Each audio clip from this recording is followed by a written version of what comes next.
This is Stefan Schmidt, professor of political science. We just had an election in the United States in November here in 2010, and it was an extraordinary election. The Republican Party swept state and local elections with record numbers of governors and state legislators. And at the national level, the Republican Party took control of the House of Representatives with 60 seats. Probably there a few races are still kind of incomplete. The counting is incomplete. The Democrats barely kept control of the U.S. Senate, and so we're entering a new period, at least for the next 2 years, in which the Republicans are going to have a great deal of control of the most important of the legislative branches. The House of Representatives is the place where all the legislation that has to do with budgets and revenue have to originate in the House. And the question is what impact this will have on policy that's related to climate change, to the environment, and in our case in particular for coastal policy. I wrote a kind of short, concise piece in my coastal policy blog, which you can read. It's coastalpolicy.org, and what you will find is information about not only this election but also another event that takes place this year, which is reapportionment after the 2010 census. Some states are going to lose seats in the House of Representatives. Ohio, for example, will lose 2 seats, and some states will gain members of the House. Texas probably will get as many as 4 seats. So there'll be a whole reorganization of who is represented where, and that will shift the balance of power probably even more in the direction of more conservative members of the House. What we're looking for here is, in particular, how the Republicans will react to any legislation that has to do with human impact on climate change, with regulating the emission of greenhouse gases, environmental controls, environmental regulations, regulations on business and industry and farming in regard to pollution. That would include pollution from agriculture and from industrial activities into rivers and streams, and therefore ultimately into the Gulf of Mexico through the Mississippi.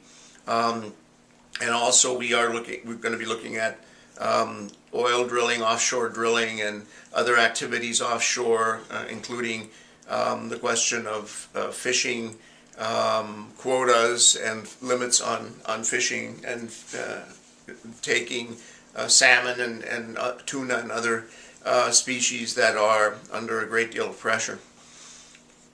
My own conclusion is that very likely we will see a halt put on those kinds of regulations.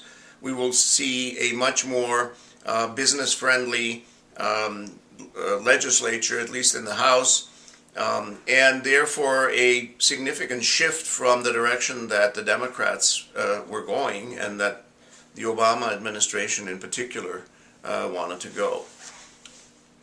I think for coastal zone managers and environmentalists, this means that they will have to change direction as well, work a lot more on concepts that can be sold to and can be attractive for private corporations and businesses and nonprofits, work on educating government officials in states, coastal states, states that are affected by rising sea levels, pollution, and so on, and states that therefore will, to some extent at least, need to continue thinking about issues related to managing the coastal zones, including zoning, construction, development, and so on.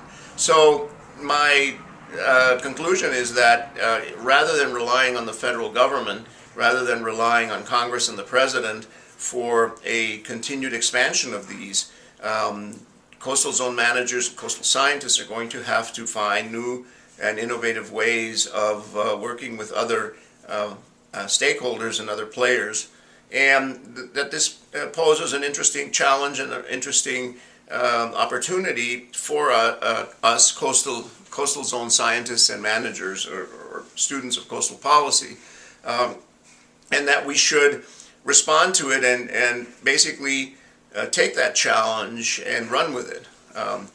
I think that scientists and others have not been active enough, have not themselves gotten involved enough in politics, run for office, and become essentially inside players who could advocate for policies that they believe are necessary and important.